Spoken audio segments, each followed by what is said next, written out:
Welcome to Rockstock Channel and our latest news segment, Freebird Lithium. Before I begin, I'd like to make some comments about the evolution of the public content Rodney and I produce on social media, and to remind our viewers and podcast listeners that if you're finding value in this free content, please consider supporting our efforts by sponsoring us on Patreon at patreon.com/lithiumionrocks. We launched Rockstock Channel in September 2020, just before Tesla's Battery Day.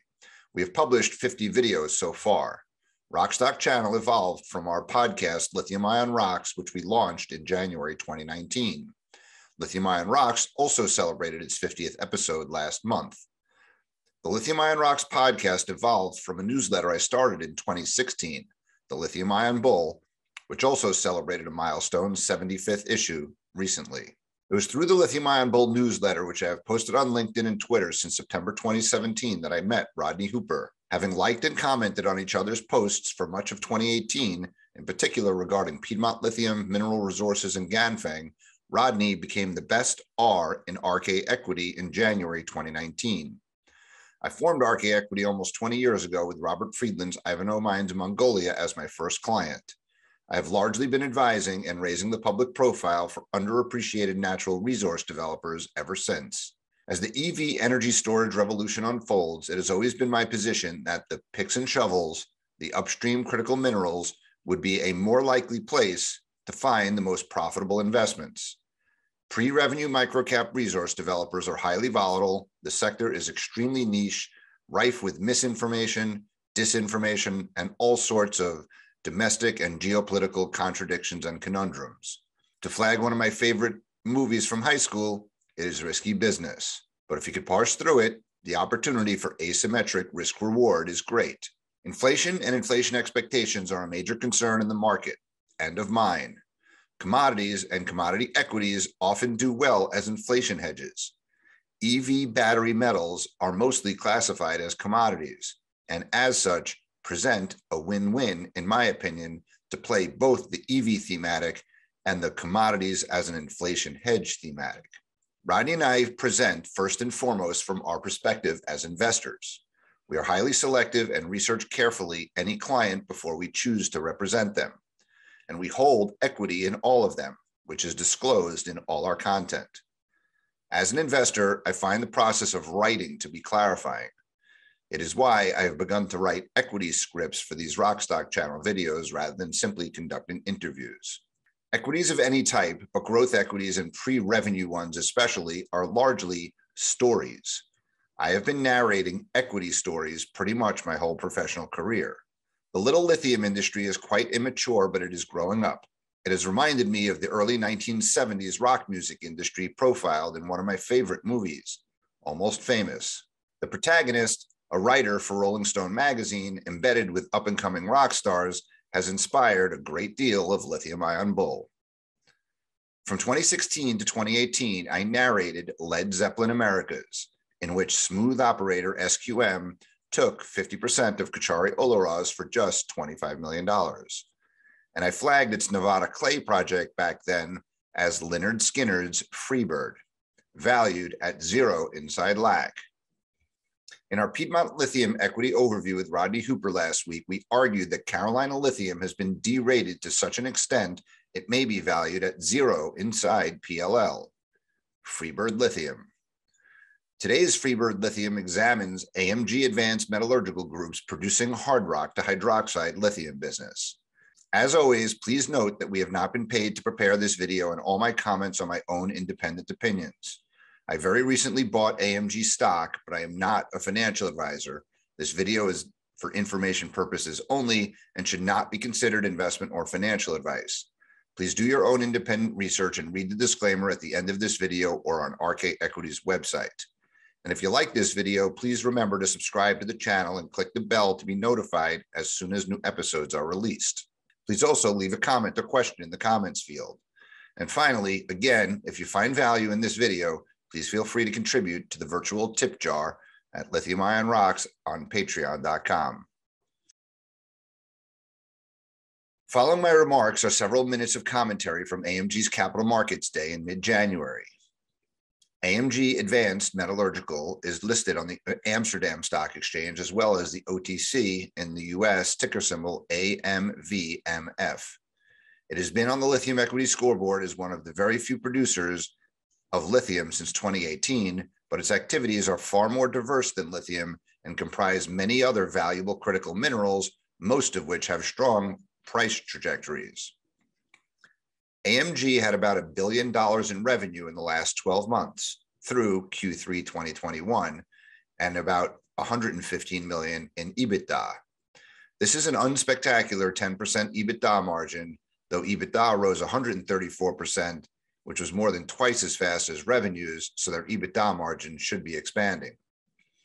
The company has a market value of only $1.2 billion US, which is quite low considering some key facts disclosed during its Capital Markets Day and other publicly announced earnings guidance. In the last lithium bull cycle in 2018, I looked to buy AMG, thinking the market may have overlooked it as a lithium play. But by the time I looked, the stock had already run hard in line with other lithium stocks, despite the fact AMG wasn't producing much lithium then. I didn't chase the stock then, which peaked above 50 euro, but I bought shares last week thinking all-time higher love for AMG looks a good bet. Considering its 1.2 billion market cap for 100% of its entire business does not come close to adequately reflecting the value of its high-growth, high-margin lithium business. At AMG's annual meeting last May, the company articulated a vision to reach 350 million EBITDA within 5 years. It is currently trading at just 3.4 times market cap to EBITDA of this target. The increased transparency AMG is providing into the current profitability and future growth of its lithium activities should unlock substantial value. In the past 2 months, AMG has raised its 2022 EBITDA guidance twice, from 150 million to greater than 225 million.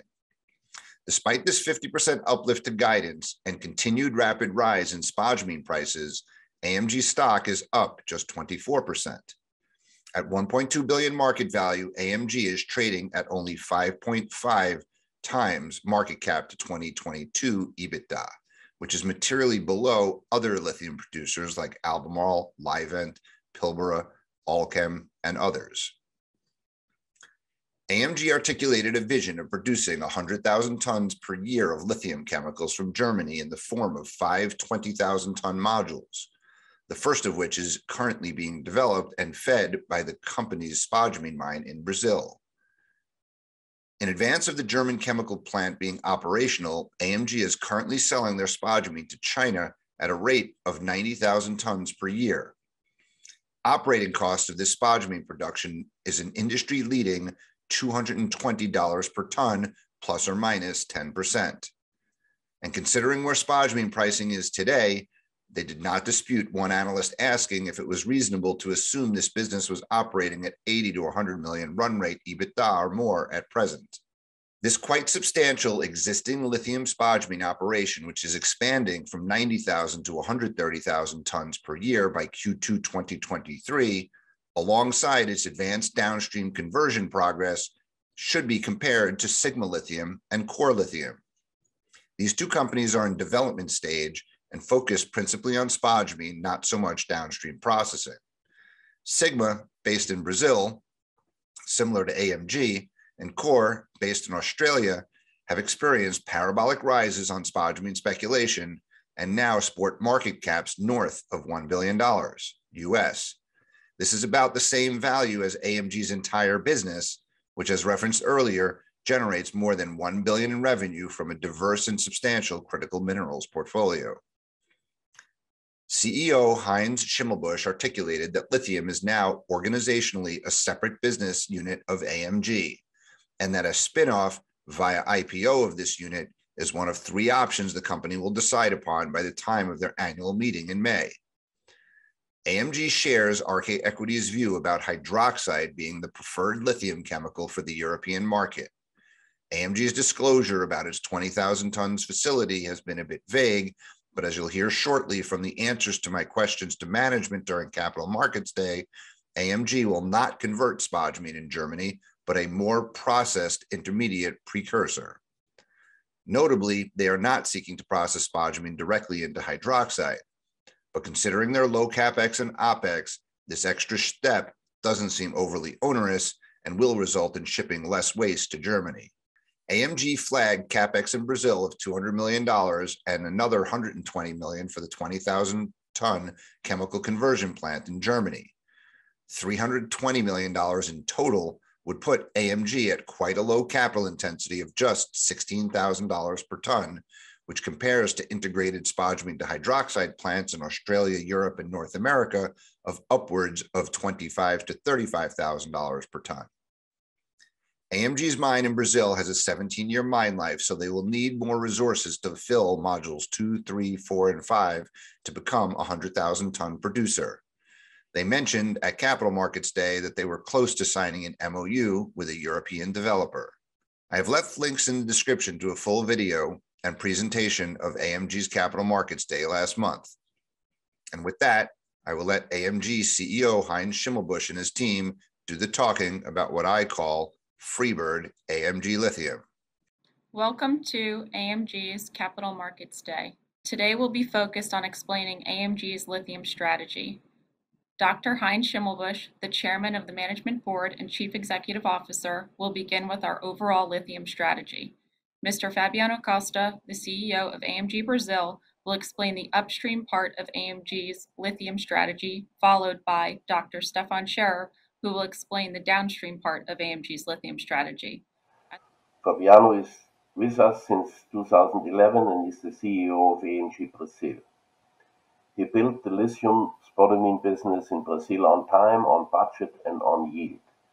Stefan Scherer joined us 2019 from Albemarle Chemetall, and his first mission was to build a comprehensive team of lithium industry experienced associates and to build a state-of-the-art laboratory in center in Frankfurt. And now we are active in the first hydroxide refinery in Germany. That at the price level of 32,000 per metric ton of lithium hydroxide battery grade, the lithium part of the battery represents 11% of the total battery costs. The customers of lithium hydroxide have announced expansions in Central and Eastern Europe, Scandinavia, and France. We have located our lithium hydroxide refinery site with that cluster of customers in mind. Our potential customers are in trucking distance, short distance at least compared to established Chinese lithium hydroxide converters. The lithium hydroxide complex in Bitterfeld comprises of 5 modules, capacity of 20,000 tons per annum for each, totaling 100,000 tons when completed. The EU demand for lithium hydroxide is estimated in 2030 to be 600,000 tons. We have separated AMG's lithium value chain into a standalone company under a standalone management.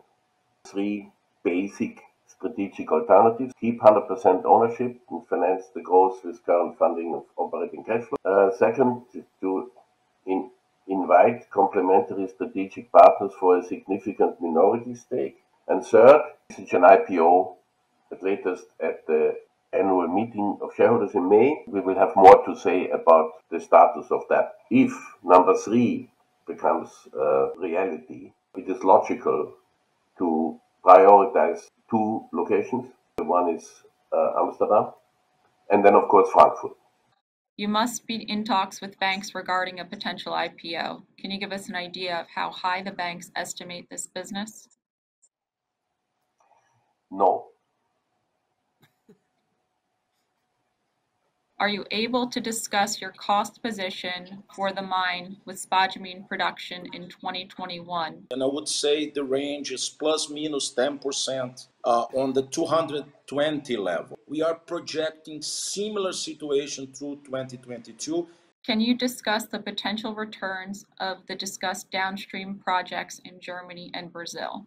The returns that we currently see for those 2 projects are extremely good and will likely result in a positive decision to pursue the technical grade plant in Brazil Our target run rate EBITDA to capex formula is always less than 5 times. And I can affirm that in both of those cases, we are below that number. The expansion from 90 to 130,000 tons, very financially attractive. Not only we increase our production, but also we reduce our cost base. That plant doesn't need any outside equity. At current spodumene prices and your costs below $250 a ton, is it fair to assume that your lithium business alone is running at spot EBITDA run rate of 80 to 90 million, or maybe 100 million annually? You know, I started my life in doing such models. I have a certain understanding for what you just said. It's not far off. Could look at it, Kristen is saying 100 million of EBITDA. If you divide that by 90,000 tons, that would be a quote unquote EBITDA per ton number of 1,100, which given current spodumene prices and our costs seems eminently achievable. So that answer was based on 90,000 tons, not on 130,000 tons. The next question comes from Howard Klein. Your 120 million capex for the hydroxide in Germany seems low considering others like Northvolt have suggested a 700 million.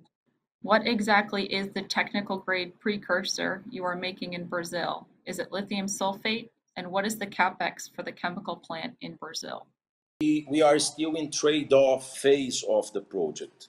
There's a trend to be a carbonate, a technical grade carbonate, but this is not 100% decided yet. And having said that, in this phase of the project, a ballpark number, it's around $200 million investment here. We are in contact and in negotiations with a number of resource projects, find us to be a very complementary partner. In one case, we are awaiting a signature European project where we are already in a status of like a MOU, which has the size approximately of one module. There are other projects. So by the time we are in production, we believe we will have a concept for the feeding of the second module in place.